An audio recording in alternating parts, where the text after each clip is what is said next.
Good morning, students. I welcome back you all to today's class, and we are doing today exercise 7.11 of class 12th, chapter 7, integrals.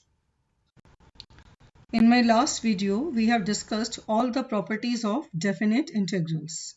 So now you must have revised all the properties, and today in exercise 7.11, we are going to do these integral questions using those properties. Now, first of all, we move to question number 1 of exercise 7.11. Integral of 0 to pi by 2 cos square x dx. So now let us think of that which property of definite integrals we can use here. So if you remember, we had done property 4, which says that 0 to a integral of 0 to a fx dx can be written as integral of 0 to a f of a minus x dx. And we had already done the proofs of all these definite integrals. So let us apply this property here in this question. So as you can see, what fx is there in this question? Fx is cos square x and a is pi by 2. So let us apply this property. According to that property, if I call this integral as I, then this integral I becomes 0 to pi by 2 f a minus x. Here this is fx. This is a. I can replace it by f a minus x, means 0 to pi by 2 cos square pi by 2 minus x. Now we know that this can be written as 0 to pi by 2 cos of pi by 2 minus x का whole square. Now आपको पता है बेटा कि cos square x, here let us keep doing the conceptual things also side by side. आपको पता है कि cos square x can also be written as cos x का whole square. तो यहाँ पर cos pi by 2 minus x को हम लिख सकते हैं 0 to pi by 2. अब cos pi by 2 minus x का मतलब क्या होता है बेटा? cos 90 degree minus theta. So we can write it as sin theta because the result is cos 90 degree minus theta is sin theta. So cos pi by 2 का मतलब होता है 90 degree. Cos pi by 2 minus x is sin x. But क्योंकि square है तो sin square x. So now I, which was initially this, we call it number 1. First equation we call number 1, or I can write both the equations systematically again now. First given statement, सबसे पहले जो statement आपको question में given थी वो थी I is equal to, यहाँ हमने इसको stop कर दिया, अभी question नहीं खत्म हुआ है. अब I will write two equations. First equation is I is equal to 0 to pi by 2 cos square x dx. Now अब हमने यहाँ से I की वैल्यू निकाली sin square x dx. तो I write it again. I is equal to, property लगाने के बाद आ गया 0 to pi by 2 sin square x dx. This was first equation. This was given to you. This is the second equation. This you got by applying the property 4 in first equation. Now what will I do is I will add up the two equations 1 and 2. दोनों equations को add कर देंगे. तो add करने पर क्या आएगा हमारे पास? How to add two equations? Left hand side को left hand side से add करेंगे. So I'll get 2i, और right hand side को right hand side से add करेंगे. तो I will get 0 to pi by 2 cos square x dx plus 0 to pi by 2 sin square x dx. Now you know, आपको पता है कि integration sign को एडिशन में कलेक्ट कर सकते हैं. इंटीग्रेशन साइन एडिशन पर डिस्ट्रीब्यूट हो जाता है और कलेक्ट भी हो जाता है. तो हम इसको कलेक्टिवली ऐसा लिख सकते हैं 0 to pi by 2 cos square x plus sin square x dx. This is 2i. So now cos square x plus sin square x बन गया 1. by the identity. So 0 to pi by 2 and this expression becomes 1. तो अब आपको क्या करना है, अब आपको सिर्फ 1 का इंटीग्रेशन करना है. So you get 2i is equal to, अब 1 का इंटीग्रेशन क्या होता है with respect to x is x and limits of integration are 0 to pi by 2. So now we solve it further. 2i is equal to, x में आप limit लगाएंगे तो first it becomes pi by 2. x की जगह पहले पाई by 2 लिखेंगे, फिर minus का साइन लगाएंगे, देन आप x की जगह 0 लिखेंगे. So you got pi by 2 minus 0 which is pi by 2. So i comes out to be pi by 4. So this is your answer. Now we move to question number 2 of exercise 7.11. Root sin x divided by root sin x plus root cos x, and you have to integrate it from 0 to pi by 2. So now in this question, students, again we shall use the same property, property 4. What was property 4? We again revise. 0 to a integration of fx dx can be written as 0 to a integration of f a minus x dx. This property is going to be used here. So now let us apply property here. Now what is fx? Before applying the property, we should know what is fx. fx is this complete expression जो integration के अंदर लिखा हुआ है. Integration में ये जो expression लिखा है ये पूरा का पूरा fx है. Root sine x upon root sine x plus cos x, ये fx है. और व्हाट इज a क्या है? a है पाई बाय 2. तो अब हम ये भी लिख लेते हैं कि f a माइनस एक्स का मतलब हुआ f pi by 2 minus x. So that will be what? That will be square root of sine pi by 2 minus x divided by square root of sine pi by 2 minus x plus square root of cos pi by 2 minus x. तो हमने क्या किया बेटा, जहां पर भी x था उस x को हमने रिप्लेस कर दिया पाई बाय 2 माइनस एक्स, मतलब a माइनस एक्स से. So what will it become? This will become square root of cos x divided by square root of cos x plus square root of sin x. This is the value of f pi by 2 minus x. और ये हम साथ साथ भी कर सकते हैं question में, जरूरी नहीं है कि हम ऐसे अलग से लिख के करें. ये आपको मैंने एक्सप्लेन करने के लिए अलग से लिख के बताया. आप साथ साथ क्वेश्चन में भी प्रॉपर्टी लगा सकते हैं.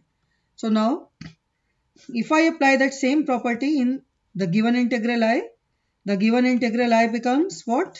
जो integral 0 to pi by 2 fx था, अब वो f pi by 2 minus x बन जाएगा. मतलब I will replace the expression of fx by this expression, root cos x divided by root cos x plus root sin x dx, and we call it equation number 1.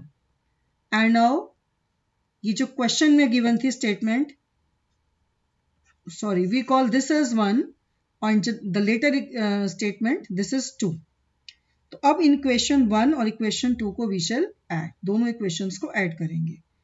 तो फिर से मैं equation 1 आपके लिए लिख देती हूँ. जो गिवन इक्वेशन 1 थी वो थी 0 टू पाई बाय 2, न्यूमरेटर में था रूट साइन एक्स और डिनोमिनेटर में था root sine x plus root cos x. ये गिवन इक्वेशन थी, मतलब क्वेश्चन था जो, उसको हमने इक्वेशन 1 अज्यूम किया था.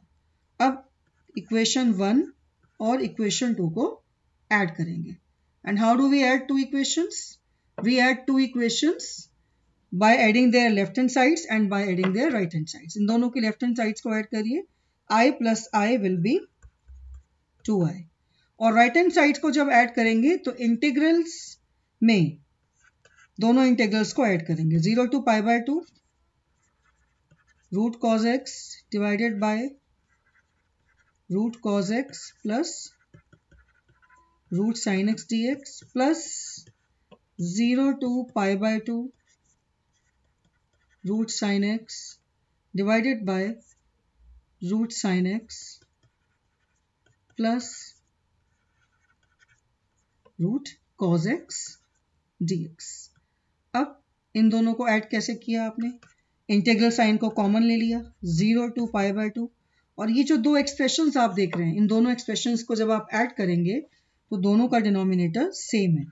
सो we take the LCM, root cos x plus root sin x, and their numerators will be added, root cos x plus root sin x dx, and it gets cancelled. Numerator and denominator, they get cancelled, and again we have 2i is equal to 0 to π/2। अब cancel होकर क्या बचा? 1 का integration होता है x with respect to x। Limits of integration are 0 to π/2। Integration के limits लगाएंगे, x की जगह डालेंगे π/2 minus 0। So 2i is equal to π/2, so I is equal to π/4। This is the answer. Now we move to question number 3। Question number 3 देखिए, question number 3 भी similar है question number 2 के। Question number 2 में sin x की power थी 1/2। Question number 2 में as you can see root sin x लिखा है, इसका मतलब this is sin x power 1/2, और यहाँ पर sin x की पावर 3/2 है। तो सेम जैसे आपने क्वेश्चन नंबर 2 किया है, एग्जैक्टली उसी तरह से क्वेश्चन नंबर 3 होगा, और वैसे ही क्वेश्चन नंबर 4 होगा। फिर भी हम क्वेश्चन नंबर 3 कर लेते हैं, question 4 I will leave for you to practice. Question number 3 में फिर से हम प्रॉपर्टी 4 का यूज करेंगे। Now I am not writing property 4, you already know what is property 4। So now if we call this as I and we call this as equation 1, we apply property 4. So property 4, what does it do? It changes a, मतलब ये जो x है, x को हम replace कर देंगे by a minus x, और इस केस में a होती है upper limit of integration, a है π/2, तो हमें x को रिप्लेस करना है π/2 minus x पर। यू कैन सी कि sin 3/2x cos 3/2x, इस x को, सो दिस बिकम्स sin 3/2, और x की जगह लिखा हमने π/2 minus x, sin 3/2 π/2 minus x cos 3/2 π/2 minus x dx. Now we all know that sin π/2 minus x, that is sin 90 minus theta, is cos theta or cos x, and cos π/2 minus x is sin x. So we use this here. So this expression becomes 0 to π/2. Sin 3/2 90 minus x becomes cos 3/2 90 minus x. Similarly, sin becomes cos, cos becomes sin. So this sin 3/2, this becomes cos 3/2. Sorry, this was not to be π/2 minus x. This had to be x only. So our expression becomes cos 3/2x divided by cos 3/2x plus sin 3/2x. Now we call this as equation number 2. And you can see equation number 1 written in front of you, equation 2 written in front of you, and we add up both the equations. So now as we have done in the previous questions, how do we add up? Left hand side is added to left hand side, 1 plus 2. So left hand side is I of both the equations, so it becomes 2i, and right hand side becomes 0 to π/2. And how do we add right hand side? As you can see, we shall take the LCM. Equation 1 का right hand side ये है, equation 2 का right hand side ये है, दोनों rational expressions हैं, दोनों का डिनोमिनेटर सेम है, तो एलसीएम लेंगे तो एलसीएम यही आएगा, cos 3/2x plus sin 3/2x, और न्यूमरेटर क्या आएगा? sin 3/2x plus cos 3/2x. So this expression becomes, denominator is cos 3/2x plus sine 3/2x and numerator भी वही आएगा, sine 3/2x plus cos 3/2x dx, and numerator and denominator both cancel and you get 0 to pi by 2 1. So again we rewrite 2I is equal to what is integral of 1 with respect to x dx, with respect to x it is x, 0 to pi by 2. So this becomes pi by 2 minus 0. So 2I is equal to pi by 2 minus 0, and this implies I is equal to pi by 4. So you must have seen that answer of all the questions of this type which becomes symmetric expressions in cos x and sin x is coming out to be pi by 4. And you will also observe that the answer of the next question will also be pi by 4. So the next question, that is question number 4, can exactly be done in the same manner जैसे आपने question 1, 2 और 3 किया है, exactly वैसे ही question 4 है. So I am leaving this question for you. Now I move to question number 4. Now let us move to the next question, question number 5. Integration of modulus of x plus 2 and the limits of integration are minus 5 to 5. So first of all, let us recall what is the definition of modulus. According to the definition of modulus, mod x plus 2 will remain x plus 2 if x plus 2 is greater than or equal to 0. Means if x is greater than or equal to minus 2, तब अगर x minus 2 से बड़ा है उस case में mod x plus 2 की value होगी plus x plus 2 and it will be negative of x plus 2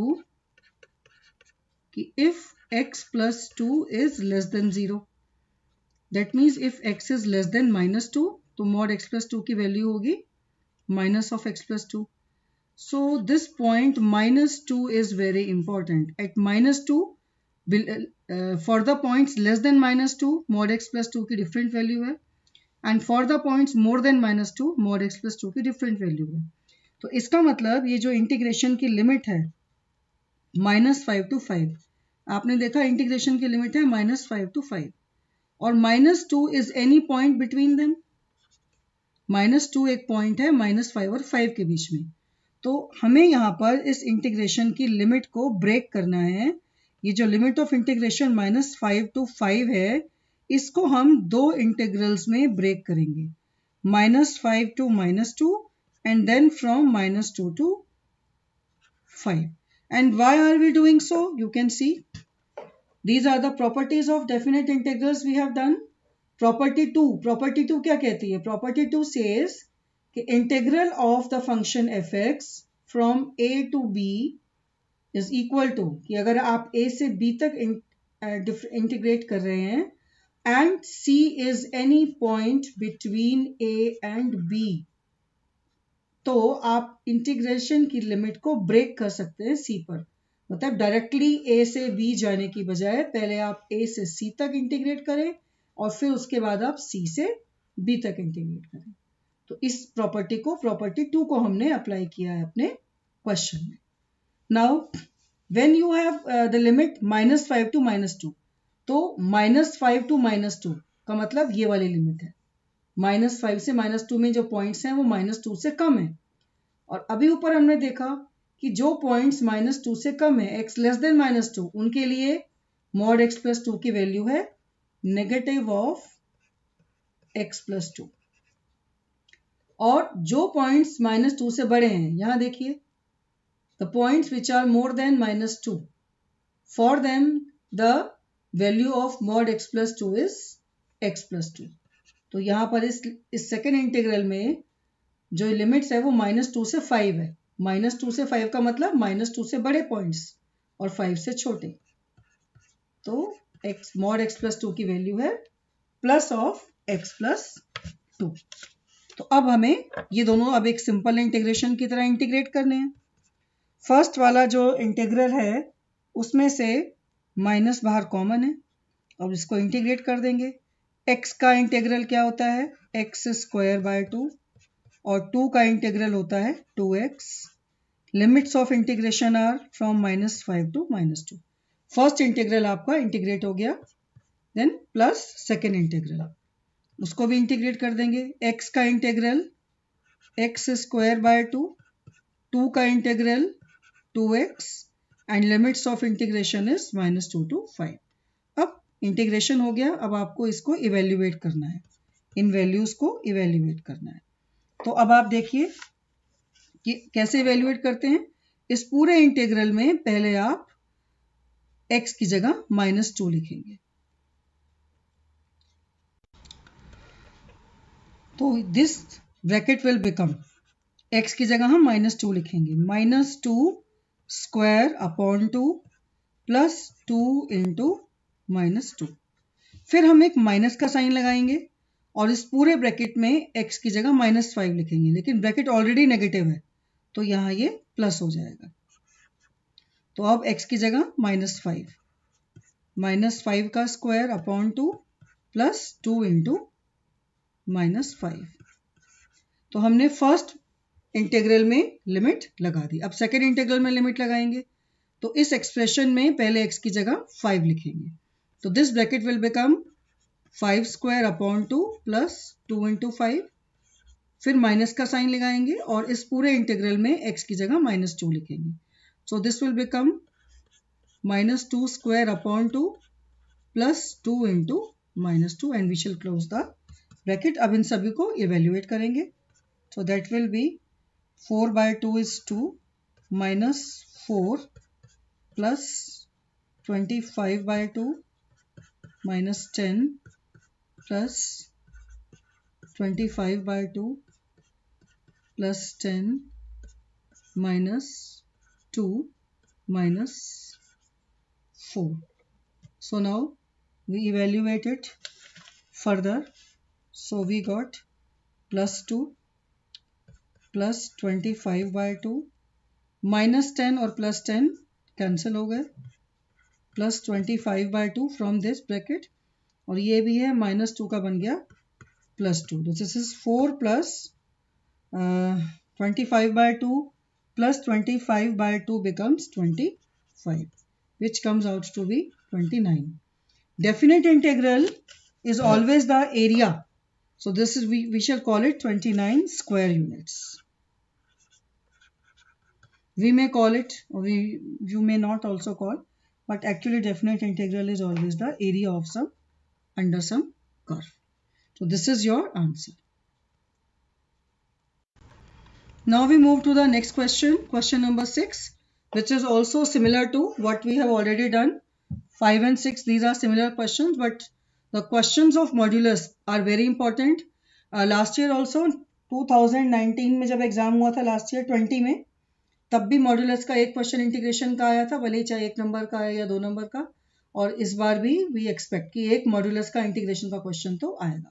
so we move to question number 6। So question number 6 says that integrate modulus of x minus 5 from 2 to 8. Limits of integration are 2 to 8. So first of all we use the definition of modulus and find out what values modulus of x minus 5 is going to take. So according to definition of modulus function की definition कहती है कि mod x minus 5 की value होगी x minus 5 if x minus 5 is greater than or equal to 0, means if x is greater than or equal to 5। अगर x 5 से बड़ा है तब आप mod x minus 5 की जगह x minus 5 लिखेंगे, और आप लिखेंगे mod x minus 5 की जगह x negative of x minus 5 if x minus 5 is less than 0, means if x is less than 5। तो x अगर 5 से छोटा है तो mod x की वैल्यू है negative x minus 5, x अगर 5 से बड़ा है तो mod x minus 5 की वैल्यू है positive of x minus 5। So that means 5 is the point which is dividing point. So limit of integrations है, limit of integration है 2 to 8, and 5 is a point which is lying between 2 to 8. So we shall break the limit of integration from 2 to 5 and from 5 to 8. And which property we are using here? We are again using property 2. So what property 2 says is that integration from a to b of fx dx is equal to integration of a to c of fx dx plus integration of c to b of fx dx.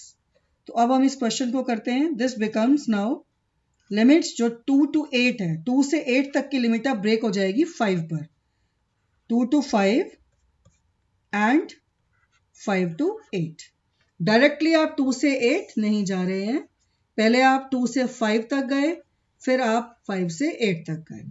अब 2 to 5 का मतलब हम values of x more than 2 less than 5.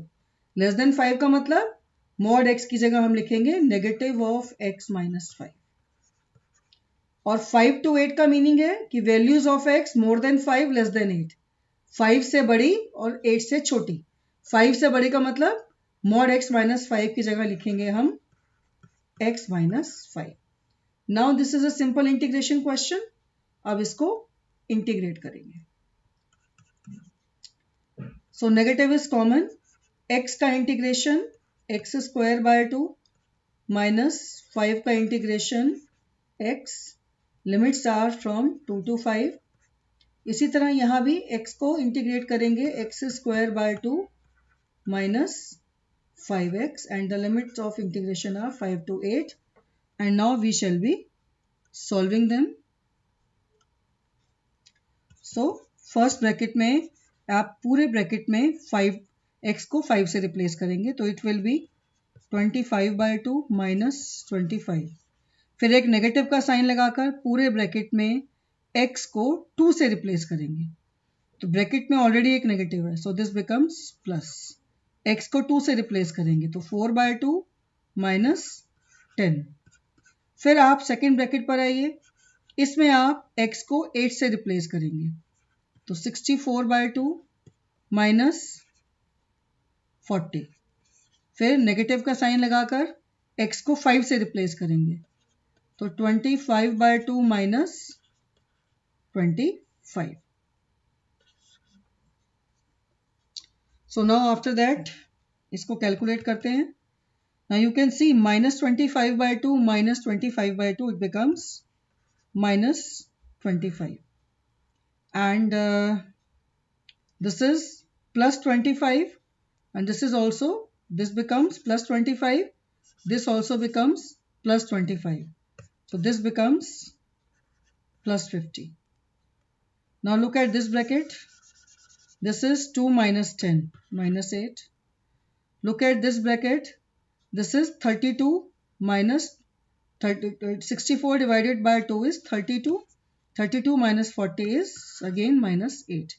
And these two numbers we have already included. So 50 minus 25 is 25 minus 16. So what do we get?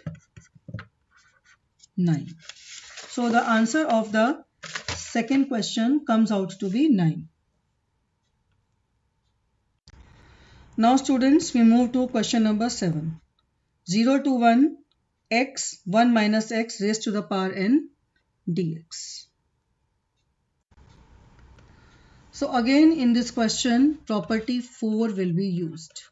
That is 0 to a of fx dx can be replaced by 0 to a of a minus x dx. Now students, property 4 is a very important property. It is used in many questions. So here this whole thing that is written, this is fx. This is fx. And so I am not divided, I have just explained you that this expression is fx. And this 1, this is your a. Okay? So now I erase this so that we again get what was originally there in the question and you are not confused. So now we apply property 4. What does property 4 says? Property 4 says that x को replace करो a minus x से. तो x को आपको replace करना है 1 minus x से क्योंकि यहाँ पर a इस केस में 1 है. तो this x becomes 1 minus x and यहाँ ये वाला जो x है this also becomes 1 minus x power n. So this becomes, इसको solve करेंगे लिमिट ऑफ इंटीग्रेशन सेम रहेगी, 1 माइनस एक्स और ये -1 1 कैंसिल हो गए, minus of minus x is plus x, so you got x raised to the power n.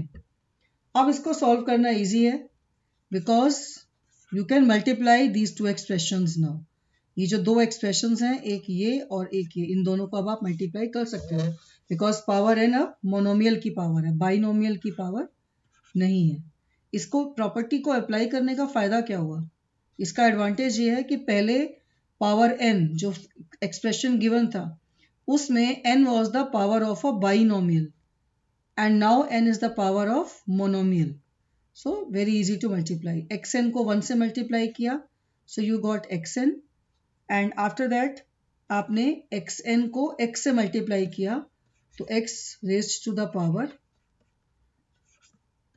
n plus 1. अब इनको हम इंटीग्रेट करेंगे. x raised to the power n, this one. Let me use a different color. Now we are integrating this x raised to the power n. इसका integration होगा x raised to the power n plus 1 upon n plus 1 minus, so you also put a minus sign. Then the second thing is x raised to the power n plus 1, तो इसका integration होगा, so its integration will be this that we have underlined with red color, x raised to the power n plus 1 divided by n plus 1 and the limits of integration are from 0 to 1. Integration हो गया, अब इसको बस solve करना है और limits लगानी है. So this becomes x raised to the power n plus 1 upon n plus 1 minus x raised to the power n plus 2 upon n plus 2 and the limits of integration are from 0 to 1. So अब आप इसमें limit लगाएंगे 1, तो पूरे bracket में x की जगह 1 डालेंगे तो आपके पास आएगा 1 upon n plus 1 minus 1 upon n plus 2. फिर आप पूरे ब्रैकेट माइनस का साइन लगाएंगे और पूरे ब्रैकेट में x की जगह 0 डालेंगे तो आपके पास आएगा 0. So that means what is your answer? Your answer is this only. इसको हम फर्दर एलसीएम लेकर सिंप्लीफाई करेंगे. LCM is going to be n plus 1 into n plus 2. So numerator will be n plus 2 minus n minus 1. n cancel हो गए. 2 minus 1 is 1 upon n plus 1 n plus 2. And this is the answer. Now students, we end up this video here, and in the next video I will be taking the from the next question of this exercise. Till then, keep studying, keep revising, and don't forget to like, share and subscribe this video. Thank you.